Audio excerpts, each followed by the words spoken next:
Well, here he is, Salim Valji, as promised, our Calgary bureau chief, and what has been a tumultuous week or so for this Calgary Flames franchise. First of all, Salim, before I really get into this, what was your initial reaction when the news came out late last week that basically 4 players weren't interested in signing long-term extensions with the team? Because you posted something that I thought was really interesting.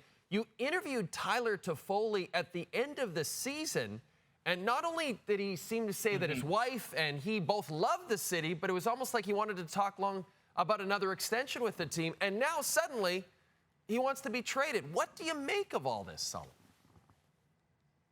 I think, Jay, in a couple of the players' cases, you had heard whispers, whether it was Hanifin or Backlund, that they were hesitant. Backlund, I think, surprised a lot of outside people, but not necessarily people in Calgary. Lindholm, we're still unsure. But to me, like you said, Jay, Tyler Toffoli was very effusive in his praise about the organization and city. At those year-end interviews, he talked about how his wife really liked it over here. And he said that actually, but just before he sat down with the media, he had talked to then general manager Brad Treliving about a future in Calgary. So that one was the most shocking. And my takeaway from that is this, Jay. We know that there are a lot of challenges between players and the head coach. And I think a lot of us kind of figured that once the coach was no longer there, then a lot of those problems would have disappeared. But in Tyler Toffoli's case, this isn't a player like Backlund who is necessarily saying, just hold off, give me some time. It seems like in Toffoli's case, he definitely wants a change of scenery. We know that him and Daryl were tight, and Toffoli's talked publicly about how their relationship is really good. So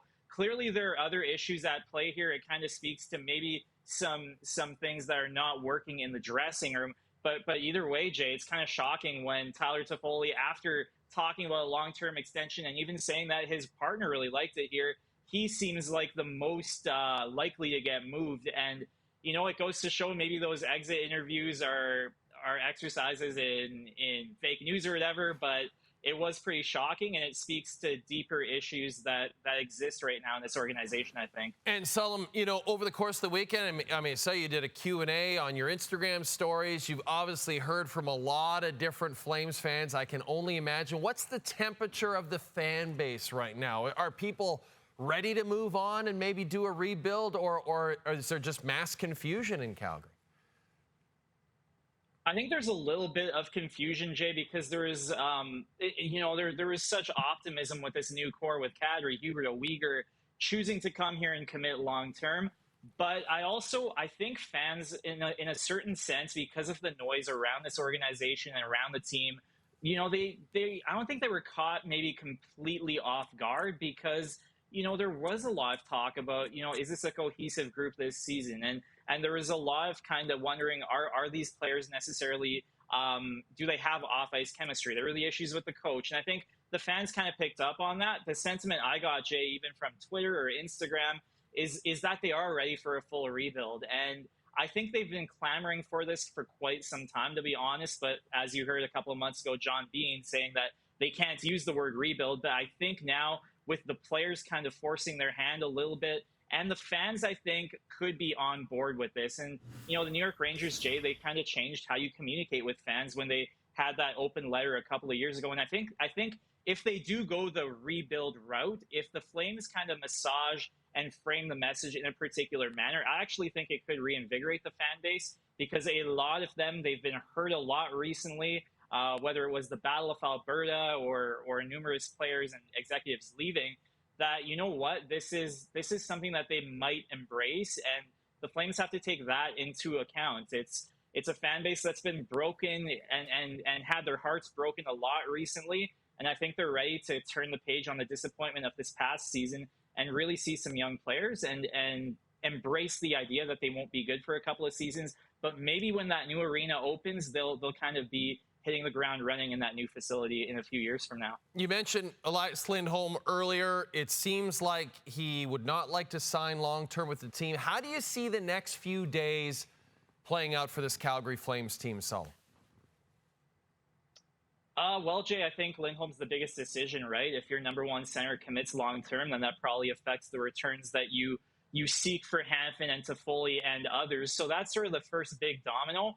But I don't think, Jay, that they'll move all 3 players in the next week, just because those are such tricky deals to move. Like, if Elias Lindholm decides he doesn't want to stay, then he's your biggest trade chip, and he's probably the one that you try and maximize at the draft. But keep in mind, Jay, this is a new general manager in Craig Conroy who's never really done this before, whereas previously, like Brad Treliving, execute numerous blockbuster deals. So based on the fact that Conroy has never really been in this spot before ever, and the fact that we're approaching the draft a couple of days from now in Nashville, those are really tough deals to make. So I think they're going to execute one big trade, but the rest, I could see them going into the season with Hanifin or Toffoli on the roster, and then maybe dealing them at some point around the trade deadline. But these are such tough deals to execute, Jay, and Craig Conroy, as great as he is a first-time GM, and there's just not a lot of time to make three really big trades in the span of 72, 96 hours.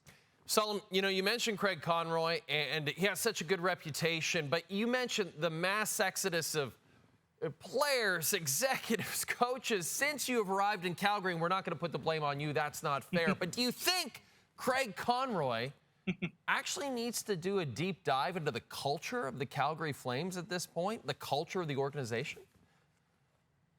Well, maybe he has to figure out if it was the Jermaine for Salim swap that did all this. But the second item on his agenda would be that, Jay, and it's figuring out, like, the idea that the players and the coach didn't see eye to eye. That was one thing, but there was a sense, Jay, that the players didn't necessarily get along off the ice this season. And I think that when the team signed Jacob Markstrom, Chris Tanev, and Blake Coleman, those transitions into the Flames culture were easier and smoother than the ones we've recently seen with Kadri, Huberdeau, and Weegar. And I think Conroy has to do his due diligence and figure out why. And Jay, for all the stars and high-profile players that have left recently in Calgary, I actually think it's Sean Monahan and Eric Goodbranson and their off-ice leadership and personalities that the Flames miss more than they realized. And those two maybe weren't the loudest in the media or had the best counting stats for fantasy hockey, but I think Goodbranson and Monahan were sort of dressing room unifiers during that great season they had 2 seasons ago now. So I think, Jay, going into free agency, culture and personality fit are going to be really, really big priorities for this organization. And I think they have to figure out why players were unhappy. You saw glimpses of that with Mackenzie Weegar and his comments about the Saladome. Do they have to invest more in this aging facility, even though it's on the way out? Do they have to invest more in player amenities? Do they have to do more team building? We know that they're going to have a captain next season. But getting to the bottom of this, figuring out this culture and making it more player-friendly and building sort of a unified team off the ice, that's got to be something that Conroy and Ryan Huska look into. And, you mentioned a potential rebuild, but the reality is that they've got Weegar under contract. They've got Kadri under contract. They've got Huberdeau under contract. They've got Markstrom under contract. So if you're Craig Conroy and you say, okay, I'm going to move these guys out that aren't happy here, how are you selling potential free agents on coming to Calgary at this point when things do seem to be tumultuous there? Well, Jay, I mean, I think Craig Conroy is a very easy human being to sort of buy what he's selling. He's really extroverted.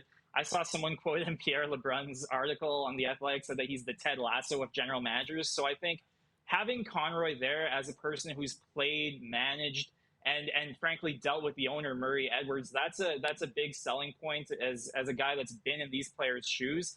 But it's tough, right? Like, there is a stain on this organization right now that high quality people and players don't necessarily want to be here.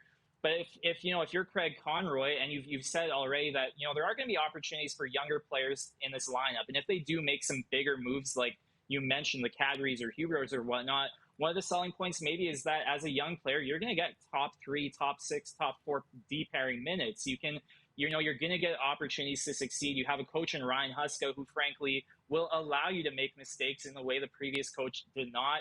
And then add all that up, Jay, plus the fact that, and I know I'm betraying my Edmonton roots here, but Calgary's a great city. It's got a great blend of sort of municipal and rural life. You've got the most beautiful parts of Canada less than 2 hours away. Like, the city has a lot to offer. I know the organization is reeling a bit, but if you're Craig Conroy, you sell people on the opportunity at hand, a chance to learn and grow under a really progressive head coach in Ryan Huska. And the fact that, Jake, Calgary makes a lot of most livable city in the world lists, and that's no accident. So you add all of that up, and that's probably Craig Conroy's selling point as they try to make Calgary an attractive place for free agents again and sort of right the ship here. I gotta say, that was a terrific answer, and I hope that the Ted Lasso of general managers was taking notes. Salim Valji, always great to talk to you. Have a great rest of the week. We'll talk to you soon. Talk to you soon, my friend.